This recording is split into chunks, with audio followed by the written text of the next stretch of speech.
Hi guys, lagyan na naman natin ng cornstarch kay magprito na naman tayo ng bangos. Lagyan muna natin ng cornstarch. Asin muna guys, naglagay ako ng asin kasi bangos stick tayo guys. Yan, budburan natin ang asin. Bago lagyan natin ng cornstarch.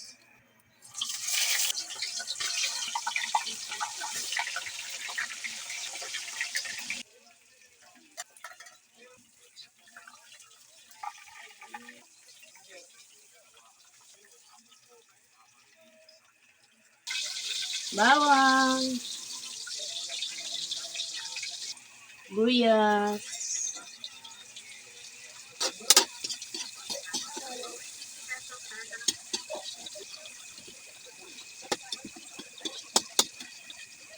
ito lang soy sauce,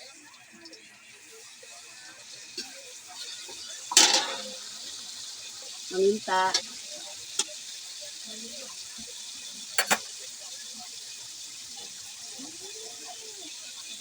seasoning,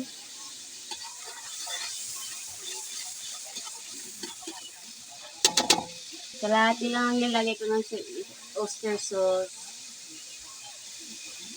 water,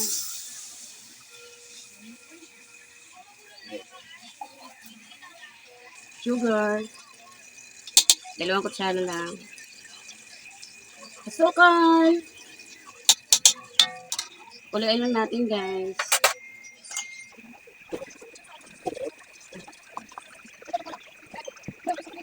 Yan, palapot guys.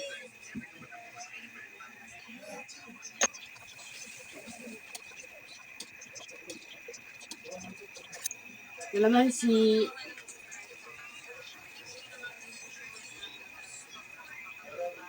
Tanggalin niyo buto guys para hindi mapait. Kulang sa lapot.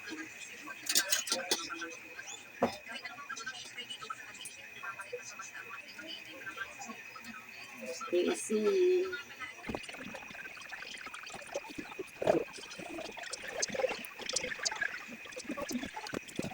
Naginip kulang guys ang lapot guys. Suka. Ang suka ko guys, tuba.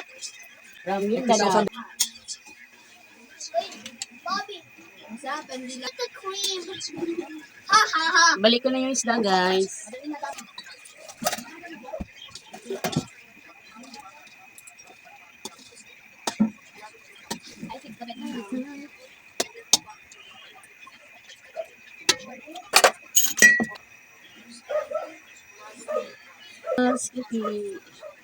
Yan na guys, nilagay ko na. Ito na ang ating bangus stick. Wow, yummy na.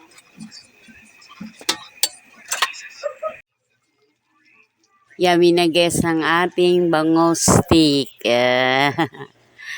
Haonin na natin ang ating bangus stick. Yummy yan guys. Oh, try nyo guys. Ito na guys.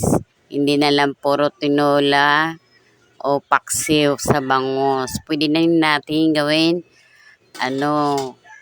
bangus stick o kung anong gusto nyo. Ganon lang pagkaluto. Iprito lang nyo muna kasi isda yan malambot. Kaya pag naiprito, hindi siya madurog. Ayan na guys, ang ating bangus stick. Lagyan natin to ng sibuyas sa ibabaw para stick talaga. Chararot. Ito na guys. Natin ang sarsa para maganda tingnan.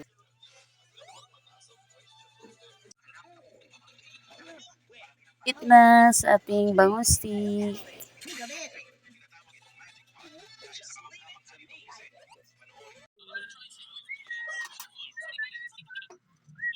Bangus stick guys. Luto na ang ating bangus stick. Kain na tayo guys. Sa ating bangus stick. Bangus stick na naman. Kain na, let's eat.